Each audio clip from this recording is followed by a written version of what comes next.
Hello, this video is for our Sun in 5th, 6th and 7th house. So I hope you enjoy it. This gives you a little flavour about Sun, and I'm going to touch a little bit on Moon as well, just so that we can have a nice rounded vision of what it can actually mean. So let's commence, and I'm going to start with, let's get rid of me. Okay, so I'm going to start with Beyonce. Beyonce, as you can see, she's an Aries ascendant. Let's get everything nice and bright. And she has her Sun, 5th house ruler, in the 5th house. So we know that 3rd house is expression and voice and, entertainment. But 5th house is really film industry, the real business of, because it's 3rd house is from 3rd house. So that makes the person extremely artistic, extremely creative. They if 3rd house is strong, then 5th house is like bhavam, they call, of the 3rd house. So extremely talented. And it's also in Purva Falguni. Well, first of all, Leo is the natural 5th house of the zodiac anyway. Leo is owned by the Sun, so Sun is there also. And so it's actually in Purva Falguni, which is ruled by Venus. So you just literally could not get any more creative than that, really. So it's pretty amazing. And that in itself just creates this amazing, creation, because from there, Sun is also aspecting her 11th house, which is, and also the Sun in, Sun is like, Leo is like the lion, isn't it? So you can see by her hair and everything, she has that look about her. And from there, Sun is also aspecting her 11th house of gains, groups, networks. So you can see that she's probably extremely influential. Having Ketu in the 10th house means that she's obviously, this is what she's done before. And in Uttara Shada, again, ruled by the Sun. So clearly this is a karmic thing, that she's been like that before and she's famous again. And but if you look at her chart, so you can see that Moon is actually debilitated. So the 4th house ruler is debilitated in the 8th house. So wouldn't probably say that she's that comfortable with the whole thing. And she's also got quite a lot of planets in the 6th house as well. So she's probably I would imagine she's probably a little bit argumentative and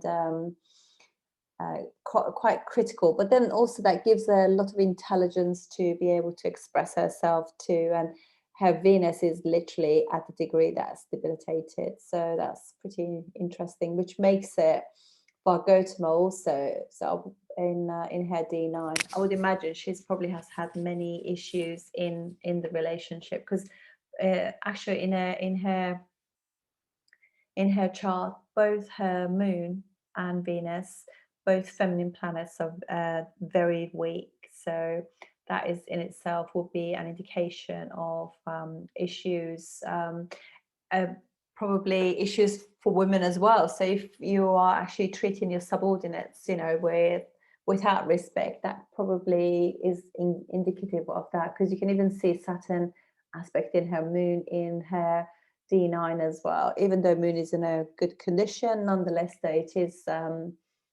it has got issues there. And actually, she's also got Mercury debilitated in her D9 too. So that's like in her 10th house, but debilitated. Venus is debilitated as well, which is quite interesting, really. So I guess things are not as we think, in a sense. So, and this is the thing, isn't it, really? We also always think that, like, how amazing their life is, but we don't really know exactly what is going on there. So let's have a look at the next one. I'm going to look at Prince Philip. I know he's passed on, but let's have a look at his. So he's Sagittarius ascendant, and the ruler of the 1st house has gone into the 9th house. So this is like a heritage thing to do with the crown. So he's Obviously quite aristocratic family, even though I think they're quite poor until he got married to the queen. So here you can see that the sun is in this ninth house ruler in the sixth house. So either he had this critical dad, or he had issues with his dad, issues with could just be literally he can be, because I think he was quite a grumpy man. He could be he could say things that were really considered very, very taboo, in a sense. So but you can see that that probably is the case, because Mars is sitting with Mercury, so his whole speech with other people was quite cantankerous, wasn't he? And yeah, very did not politically correct, if you like. And yeah, so there we are. So and I don't think he really cared about whether or not he's going to upset anyone. So, but having Sun there in the sixth house obviously gives you good vitality, because Sun can defeat enemies, health issues, any problems with money or anything like that. But also deal with enemies. But they could also attract enemies too. It's both ways, but they will deal with enemies pretty well. And Moon, well, his Moon is what you might call, it is in eighth house ruler in the eighth house, so it's in good condition. But the way I read about him, even though you never can tell until you really dig deep, because my information is from mainstream media, and I wouldn't really trust any of that. But I think his mum had psychological issues, and he wasn't brought up by his mum, so that will explain the loss of mum in a sense. So, and yeah, and that Moon, is obviously eighth house. It has got indications of Scorpio, because it's eighth house naturally. And here we are, and you can see that he's a Scorpio ascendant in the D9, and Sun in his own house in Leo. So pretty strong, I guess. After marriage, he was very steady, and this is the house of royals, really, Leo and fifth house. So that's pretty amazing. And his fifth house, after getting married, look at that, the Queen. Pretty good, hey? But Sun and Moon being like that, you can just see that there wasn't that much closeness between the two of them. It was probably a marriage of convenience for both, in a sense. So that's that one. And we're just going to go to the last one, discuss a little bit about seventh house Sun. So Sun is obviously debilitated in the seventh house, because this natural seventh house of the zodiac is Libra. Sun and Venus obviously unfriendly towards each other, so it creates this issue. But you can see with him, with Prince William, being a Sagittarius ascendant, and in the seventh house he has Rahu, Moon, and the Sun. So that it tells you greatly about the situation between his mum and dad, where he's actually born on a new moon, pretty much, and you can see that there's a lot of pressure on the moon, completely combust by the Sun, by the father.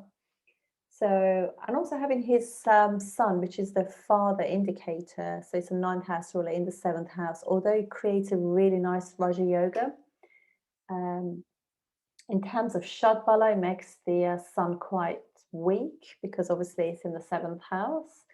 And the Moon also is the ruler of eighth house, so obviously eighth house of death. And Rahu, kind of another malefic, so that Moon is hemmed between two malefics as well. And you can definitely see, although Jupiter is aspecting, so that does help, but you can see that he's not really that comfortable around other people, and he's not that comfortable in marriage as well, because having Moon, eighth house ruler in the seventh house, can mean that there are issues in the marriage. And Rahu also, it's a bit of, I think whenever you have Rahu, and for a man particularly, you have to really work when what would be your soul planet. And for men, it's very important to be consistent. So when you have Rahu with the sun or 10 houses from the sun, for women, I think it's very important that you really listen from day one to the conversation, because these people can be very, very charismatic, but they don't really know their soul. So they kind of a bit adaptable to the situation. And that could mean that definitely there could be things that they say that they're not necessarily true. And I would definitely say, and if guys, if you have this, you just got to be really true to yourself, um, just be authentic, because I think this situation will get better with time. But Sun Rahu or Rahu 10 houses from the sun, it is really pretty difficult for ladies to have relationships with these guys. So I wouldn't actually, looking at this, I would never think to myself that the marriage was happy either, because also the ruler of the seventh house is in the sixth house with the sixth house ruler. So I would imagine there are some issues there.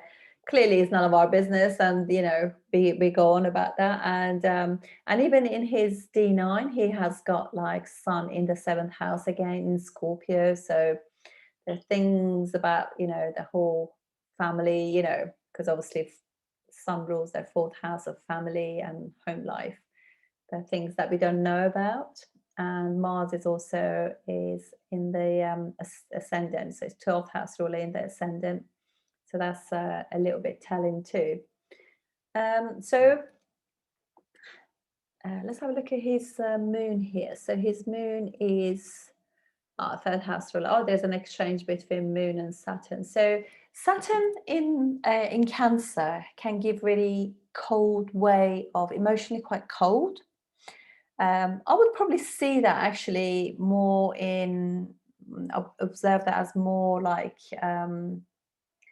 well, probably in both really. Yeah, it's quite cold, isn't it? And moon in that as well. So it's just, although it's an exchange, you want to be aware that he could be quite detached in that sense. So quite difficult to get close to him. Anyway, folks, I hope that was helpful, and I look forward to seeing you on the next video. Thank you so much for supporting me. Bye-bye.